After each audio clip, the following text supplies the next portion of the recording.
Hello, Flora, Jin. Minwoo's voice is pleasant, conversational, like he's just dropped by for coffee. Sorry to crash your celebration, but we have unfinished business. The gun in his hand catches the light from the fireworks still exploding over Seoul. Casual, terrifying. Jin pushes Flora behind him, his body a shield, and she feels his muscles coil with tension. Minwoo, you don't want to do this. Don't I? Minwoo steps fully onto the balcony, and Flora can see now that he looks different. Gone is the polished businessman in the expensive suit. His clothes are rumpled, there's a bruise on his jaw, and his eyes have a wild quality that makes Flora's blood run cold. You took everything from me, Jin. My father, my legacy, my future. And now I'm going to take everything from you. His eyes fix on Flora, and she feels the weight of that gaze like a physical touch. Starting with her. Flora's heart hammers against her ribs, but something in her refuses to cower. She spent 6 months being afraid of Jin's world, afraid of being a target, afraid of choosing wrong. She's done being afraid. You tried that already, Flora says, stepping out from behind Jin despite his hand reaching back to stop her. You failed. Yuna survived. I survived. And now you're here, desperate and cornered, pretending you still have power when really you've already lost. Minwoo's expression flickers, surprise, then anger, then something that looks almost like respect. You've got more spine than I gave you credit for, Ms. Kim. I can see why he's obsessed. I'm not obsessed, Jin says quietly, and there's something in his voice that makes the hairs on Flora's arms stand up. I'm in love. There's a difference. And that difference, Minwoo, that's why you've already lost. Minwoo laughs, but it's an ugly sound. Lost, I orchestrated everything. The accident, the investigation, even your little heroic exit from the business. You think you made that choice? I forced your hand. I made you so desperate to protect her that you gave up everything. I won, Jin, I destroyed you. No, Jin says, and he's smiling now, which is somehow more terrifying than Minwoo's gun. You freed me. You gave me permission to walk away from a life I hated. You handed me the excuse I needed to choose Flora. So really, Minwoo, I should be thanking you. For the first time, uncertainty crosses Minwoo's face. And that's when Flora hears it, sirens, multiple sirens getting closer. Minwoo hears them too. His head snaps toward the sound, then back to Jin, and understanding dawns in his eyes. You called them. Before I even got here, you called them. I called them the moment you escaped custody. Jin's voice is calm, steady. Did you really think I wouldn't be monitoring police channels? That I wouldn't know the second you broke free? I've been 3 steps ahead of you this entire time, Minwoo. The only reason you made it this far is because I let you. Minwoo's hand tightens on the gun, and for a terrible moment, Flora thinks he's going to fire anyway. Going to take Jin down with him out of pure spite. But then the penthouse door crashes open, and Detective Park's voice rings out. Police! Drop your weapon. Minwoo looks at the gun in his hand, then at Jin, then at Flora. And something in his expression crumbles. The mask falls away, and Flora sees what's underneath. Not a mastermind or a villain, just a broken man consumed by revenge that's eaten him alive from the inside. It should have been mine, Minwoo whispers. All of it. The empire, the respect, the legacy, it should have been mine. Then you should have built your own, Flora says quietly, instead of trying to destroy someone else. Minwoo's laugh is bitter as officers flood onto the balcony, weapons drawn. He drops the gun, raises his hands, and as they cuff him, he looks at Jin one last time. This isn't over. You think I'm the only one who wants you dead. You think walking away means you're safe. Minwoo's smile is vicious. Your uncle says hello, by the way, sends his regards, and his promise that he'll finish what I started. Then he's being dragged away, still laughing, and Flora sees Jin go absolutely rigid beside her. What does he mean? Flora asks, but she already knows. Can see it in Jin's face. The deal I made with my uncle, Jin says slowly, to walk away, to give him everything in exchange for leaving you alone. He pulls out his phone, checking something, and his face goes white. It was too easy. He agreed too quickly. I should have known. His phone rings. Unknown number. Do-jin answers, puts it on speaker. Nephew. The voice on the other end is cultured, smooth, with an undercurrent of cruelty that makes Flora's skin crawl. I hope you enjoyed your little celebration, your last moment of peace before the real game begins. Where is she? Do-jin's voice is deadly calm. Your lady's friend, the assistant. She's right here with me, sleeping soundly. Well, not soundly. She did put up quite a fight when my men picked her up from her apartment an hour ago. Flora's world tilts. Mina, they have Mina. Let her go, Do-jin says.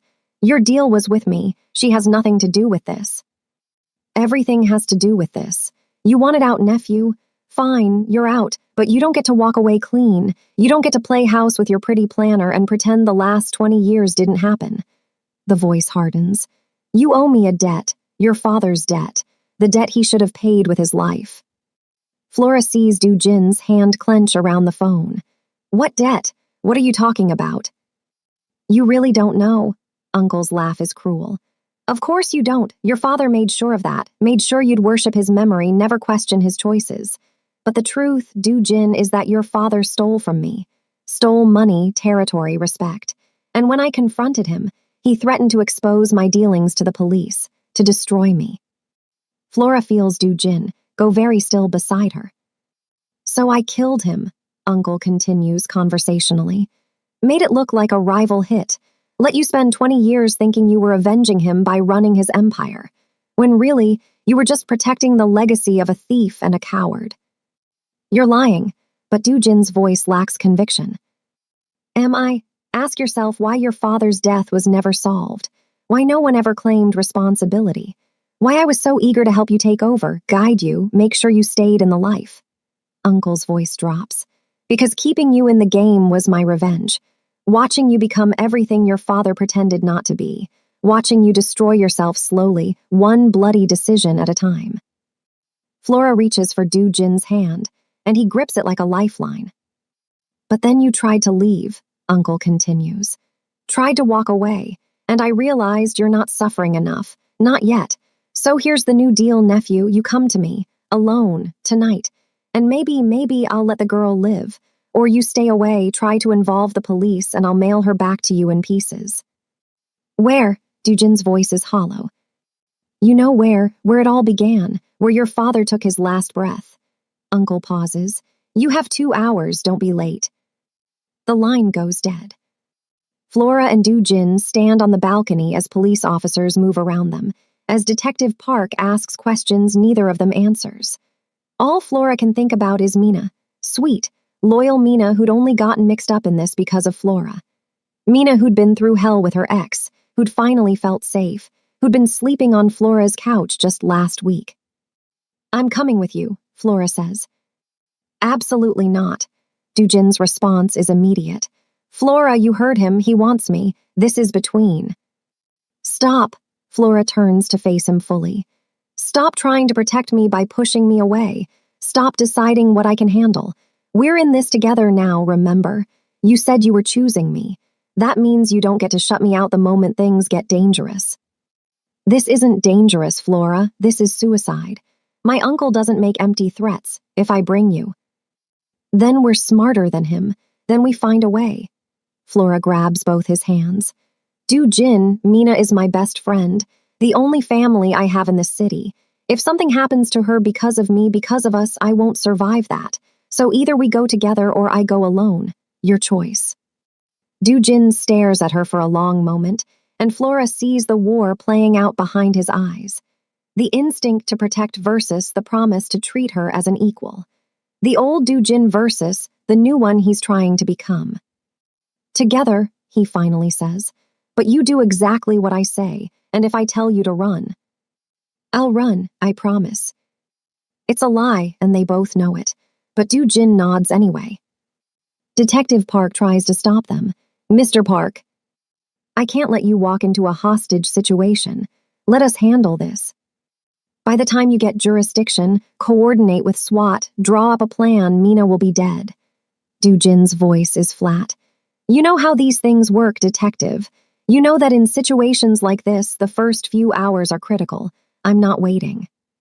Then at least let me send backup. Undercover, surveillance. Jin considers this. Fine, but they stay back. If my uncle sees police presence, he'll kill her immediately just to prove a point. They leave Detective Park coordinating with his team and take Jin's car, not the Maybach, something smaller and faster. As they drive through Seoul's late-night streets, Flora tries to calm her racing heart. Where are we going? She asks. My family's old compound, in Gangnam. It's been abandoned for years. After my father died there, no one wanted to use it. Bad luck, they said, cursed. Jin's hands are tight on the steering wheel. I haven't been back since the funeral. Jin, what your uncle said about your father, do you think it's true? Jin is quiet for a long moment. I don't know, maybe. My father was a complicated man. I've spent 20 years thinking I knew him, building my entire identity around avenging him, protecting his legacy. But what if it was all a lie? What if I've been the weapon my uncle forged to punish my father? He stops, his voice breaking. What if everything I've done, every person I've hurt, every line I've crossed, what if it was all for nothing? Flora squeezes his hand. It wasn't for nothing, because it led you here, to this moment, to the choice to be different, to walk away. Your uncle wanted you trapped in that life forever, but you're choosing to leave. That's not nothing, Jin, that's everything. He brings her hand to his lips, kisses her knuckles. How did I get so lucky to find you? You didn't find me. You hired me to plan a party. Flora manages a small smile. And I was dumb enough to fall for a man with a dragon tattoo and more emotional baggage than Incheon Airport. Jin's laugh is surprised and genuine, and Flora feels a flicker of hope. They can do this. They can save Mina and survive and come out the other side together. They have to. The compound, when they arrive, is exactly as Flora imagined. High walls, traditional architecture, the kind of place that speaks of old money and older secrets. The gate is open, which should be their first warning. Jin parks outside and turns to Flora. Last chance to stay in the car. Not happening. He reaches into the glove compartment and pulls out something small and black. A panic button. Keep this in your pocket. You press it, and Detective Park's team comes running. No matter what happens to me, if things go wrong, you press that button and you run. Understand. Flora takes the button and slides it into her jacket pocket. I understand. But as they approach the compound, Flora is already formulating a different plan. Because she knows something Jin doesn't. She's been here before. Jin, wait, she says, grabbing his arm. I planned an event here about 8 months ago. One of your early parties before everything. Jin stops, turns to look at her. So I know the layout. I know there's a service entrance on the east side that leads directly to the study. I know there's a back staircase the staff used. I know. Flora pulls out her phone, brings up the notes she always keeps on venues. I know this place, Jin, which means we have an advantage your uncle doesn't know about. Understanding dawns in Jin's eyes. You want to split up. I go in the front, distract him, while I get to Mina, get her out. Then we both have room to maneuver without worrying about her safety. Flora looks at him steadily. It's risky, but it's better than walking in blind. Jin cups her face in his hands. You're brilliant and terrifying, and if anything happens to you. Nothing going to happen to me, or to you, or to Mina. We're all walking out of here, Jin, together. They synchronize watches, something Flora only thought happened in movies, and Flora makes her way around the perimeter of the compound while Jin approaches the front entrance. Her heart is pounding so hard she's sure someone will hear it, but the compound remains quiet. Too quiet. She finds the service entrance exactly where she remembered. The door is unlocked, which is either a stroke of luck or another trap. Flora eases it open and slips inside. The hallways are dark and smell of dust and disuse. Flora uses her phone's flashlight to navigate, keeping the beam low. Every creak of the floorboard sounds like thunder in the silence. She's halfway to the study when she hears voices. Jin and his uncle, their words echoing through the empty house. You came, Uncle sounds pleased, and alone just as I requested. Perhaps you're smarter than your father after all. Where is she? Dujin's voice is controlled, but Flora can hear the fury underneath. Patience, nephew. First we talk about the future, about what happens next. Flora uses their conversation as cover, moving faster now. She reaches the study's back entrance, a servant's door that's hidden behind a decorative screen, and peers through the gap. The study is exactly as she remembered from that party 8 months ago. Massive desk, floor-to-ceiling bookshelves, traditional art on the walls. And tied to a chair in the corner, gagged but conscious and alert, is Mina. Their eyes meet, and Flora puts a finger to her lips. Mina nods slightly. But Flora needs Uncle distracted for just a little longer. She pulls out her phone and texts Dujin, I have eyes on Mina. Keep him talking. Through the crack in the door, Flora sees Dujin's phone light up. He doesn't look at it, but his next words are clearly designed to buy time. You said my father stole from you. What did he steal? Uncle laughs. Money, to start. 300 million won that should have been split 50-50. He took it all, invested it in his first club, and claimed he'd pay me back with interest. He never did, but that wasn't the worst betrayal. What was? He stole my future, my destiny. We were supposed to build this empire together, be equals, but your father wanted all the glory, wanted to be the king, and he was willing to destroy me to get there. Uncle's voice turns bitter. So I destroyed him first, and then I made sure his son would finish the job, would become so consumed by this life that he'd never escape it. That was my real revenge, Dujin. Not killing your father, that was mercy. My revenge was making sure you'd suffer for decades, becoming more of a monster than he ever was. Flora sees Dujin's hands clench into fists. But then she came along, Uncle continues, and Flora realizes with a chill that he's talking about her. Your pretty event planner with her naive dreams and her belief that love conquers all. And she made you soft, made you think you could just walk away, made you think you deserved redemption. She made me remember I'm human, Dujin says quietly. Something you've forgotten, Uncle. Something you lost when you let revenge consume you. Revenge didn't consume me. It sustained me. It gave me purpose. And now, Uncle's voice hardens, now it will give me satisfaction, watching you lose everything just like I did, starting with that girl tied up in the corner. That's Flora's cue. She eases the servant's door open, wincing at every tiny sound, and slips into the study. The decorative screen hides her from Uncle's view, but she has a clear path to Mina. She crosses the space in seconds, drops to her knees beside Mina's chair, and starts working on the ropes. They're tight, too tight, and Flora's fingers fumble with the knots. You know what the worst part is? Uncle is saying, and Flora uses his monologue as cover. Your father had a chance to save himself. All he had to do was admit what he'd done, apologize, split the empire with me like we'd originally agreed, but his pride wouldn't allow it, so he chose death over humiliation. And you chose to become exactly what you accused him of being, Dujin counters. A man so obsessed with power that you'd destroy your own family to keep it. The ropes finally give way. Flora pulls them free, removes Mina's gag, and helps her friend stand on shaky legs. Can you run? Flora whispers. Mina nods, though Flora can see she's terrified and exhausted. But they've made too much noise.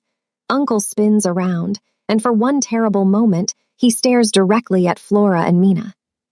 Well, he says, and there's something almost like admiration in his voice. Clever girl, I suppose I should have anticipated that. Dujin always did prefer smart women. He pulls out a gun. Of course he does. And Flora puts herself between the weapon and Mina without thinking. Don't, Dujin says. And his voice is absolutely lethal. Don't point that at her, Uncle. Point it at me. This is between us. No, Uncle says, still aiming at Flora. This is about you learning the same lesson I learned. That in our world, love is a weakness. That caring about someone gives your enemies a weapon. That the only way to survive is to be willing to sacrifice everything. Then I choose not to survive in your world, Du-jin says, and he steps directly into Uncle's line of fire, blocking Flora completely. You want to shoot someone? Shoot me, but you leave her alone. Flora's heart stops. Du-jin, no. But Du-jin isn't done. You spent 20 years making me into a monster, making me think that power was the only thing that mattered, that violence was the only language worth speaking. But you were wrong, Uncle, because standing here right now, choosing to protect the woman I love, this is the most powerful I've ever felt. This is the only language that matters. Uncle's hand wavers, and Flora sees something flicker across his face. Doubt, regret, some ghost of the man he might have been before revenge ate him alive. You're just like your father, Uncle says, but his voice lacks conviction. Weak, sentimental, doomed.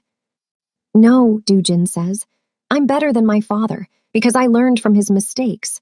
I'm walking away while I still can, while I still have a soul left to save.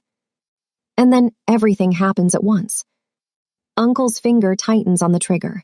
Flora presses the panic button in her pocket. Mina screams, and Du-jin lunges forward, slamming into Uncle and knocking the gun upward just as it fires. The bullet lodges in the ceiling. The gun goes skittering across the floor, and Du-jin and Uncle go down hard, a tangle of fists and fury and 20 years of pain. That's for my father, Du-jin snarls, his fist connecting with Uncle's jaw. For every lie you told me, for every person I hurt because of you, for every night I couldn't sleep because of what you made me become. Flora grabs Mina and pulls her toward the servants' door. Come on, we need to. But Mina is staring at something behind Flora, her eyes wide with horror. Flora turns. Uncle has somehow gotten to the gun, and even though his nose is bleeding and he's barely conscious, he's raising it, aiming it at Du-jin's back.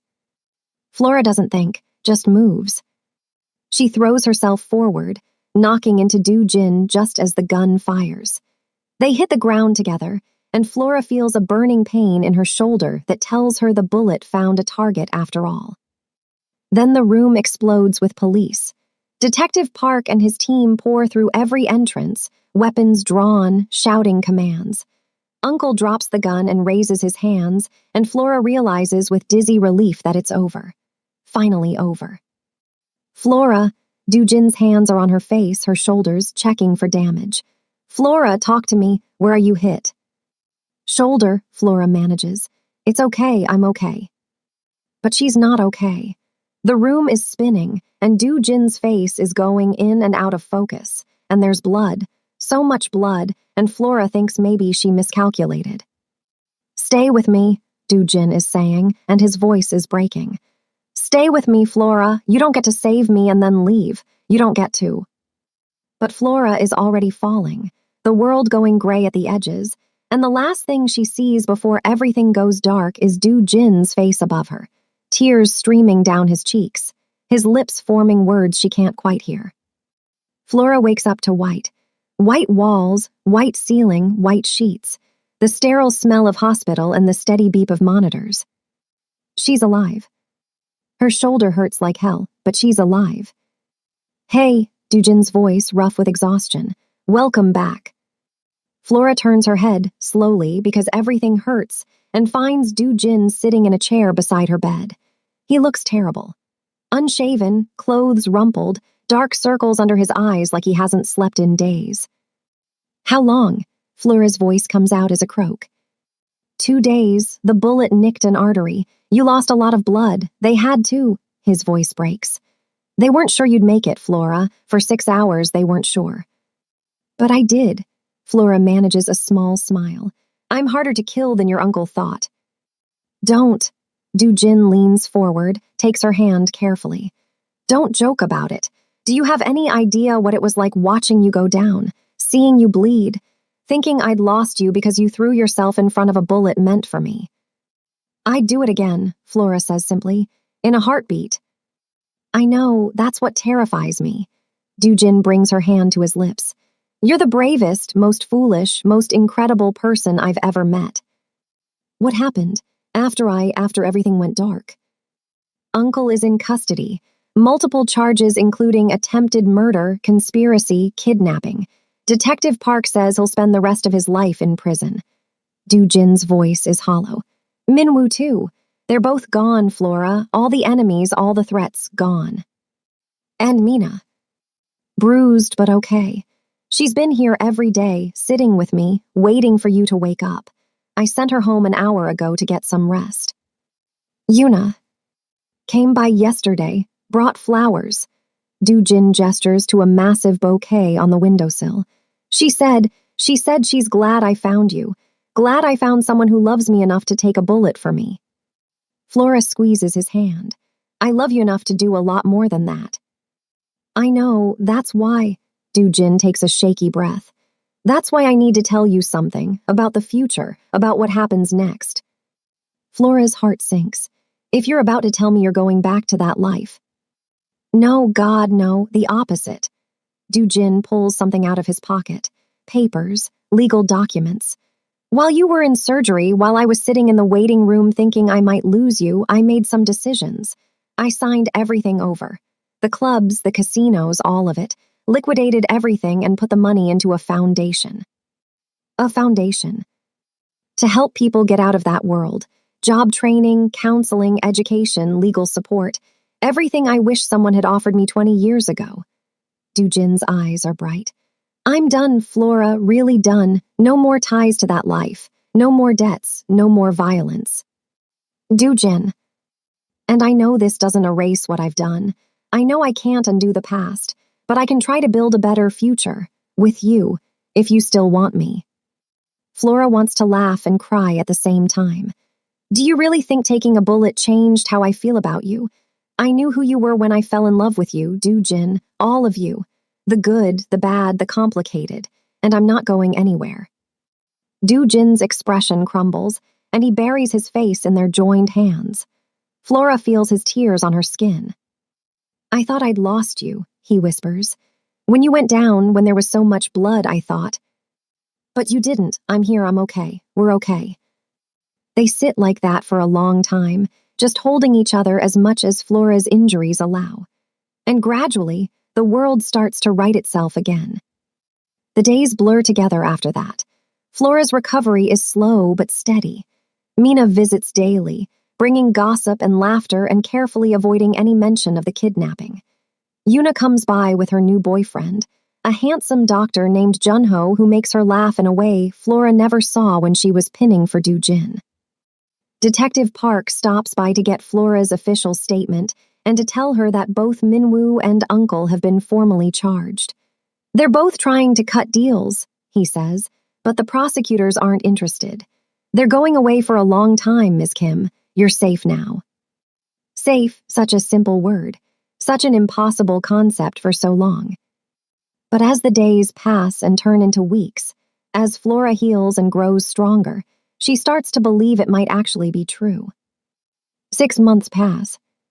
Flora stands in the grand ballroom of the Shilla Hotel, the same hotel where the gala happened, where this entire nightmare began, and surveys her work with satisfaction. White flowers and gold accents. String quartet warming up in the corner. Guests starting to arrive in their finest evening wear. But this isn't just any event.